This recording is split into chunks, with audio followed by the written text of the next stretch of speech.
Video देखने के लिए हमारे भक्ति सागर चैनल को सब्सक्राइब करें।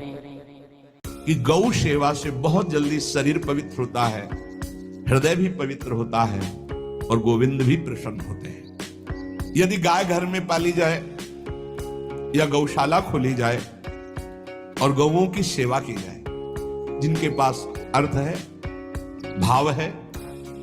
भगवान स्वयं श्री कृष्णचंद्र जी ने गौ सेवा स्वीकार की, गौवें चराई।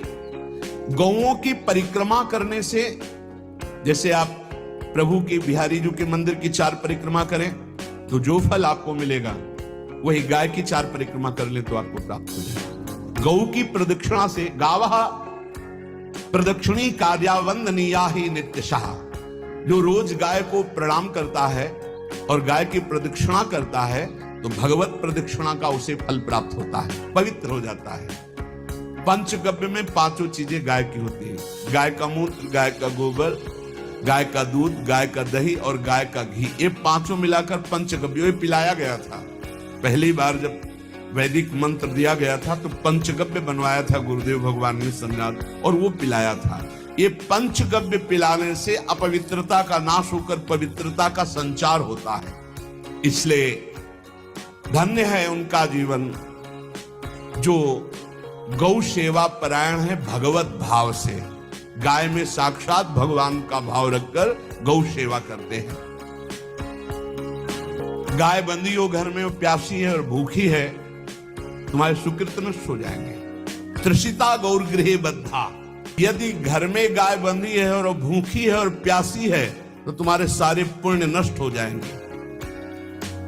गाय के गोबर से जहां लेपा जाता है, वहां जिस देवता का आवाहन करोगे वही देवता आकर विराजमान हो जाएगा।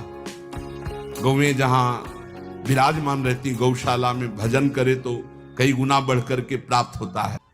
जहां गौएं विराजमान होती हैं वो बड़ा पवित्र दिव्य तीर्थ स्थल माना जाता है। अपवित्र भूमि में भी यदि गाय के गोबर का लेप कर दिया जाए तो परम पवित्र मानी जाती है। गाय बहुत पवित्र, जहां वो बैठती है, जहां वो मूत्र त्याग करती, गोबर त्याग करती, वो स्थान तीर्थ तुल्य पवित्र माना जाता है। कितना भी बड़ा पापी हो, अगर पंचगव्य पिलाया जाए तो वो वैदिक मंत्रों को स्वीकार करने लायक हो जाता है, क्योंकि तुम्हारे पास सेवा करना चाहिए। यो वै गाम प्रतिसिद्धेन्तो चरंतिम च स्वतृणम नरः तस्य पूर्वे च पितरः कंपन्ते पतनोन्मुखा। यदि गाय हरी हरी घास चर रही कहीं और तुमने डंडा ऊपर प्रहार किया, लाठी मारी, तो तुम्हारे पितर खोपड़ी के बल नरक जाने के लिए तैयार हो गए। ये लिखा है कि जो प्रतिदिन अग्रग्रासे परोभावा कर्तव्यो भक्ति तोन्वहम अकृत्वा स्वयं आहारम कुर्वम नापनोति दुर्गतिम।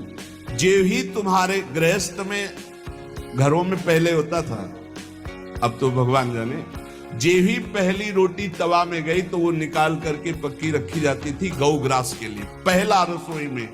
तो इसमें लिखा प्रतिदिन स्वभोजनम, पहले स्वयं भोजन न करके गाय के लिए ग्रास निकालना चाहिए।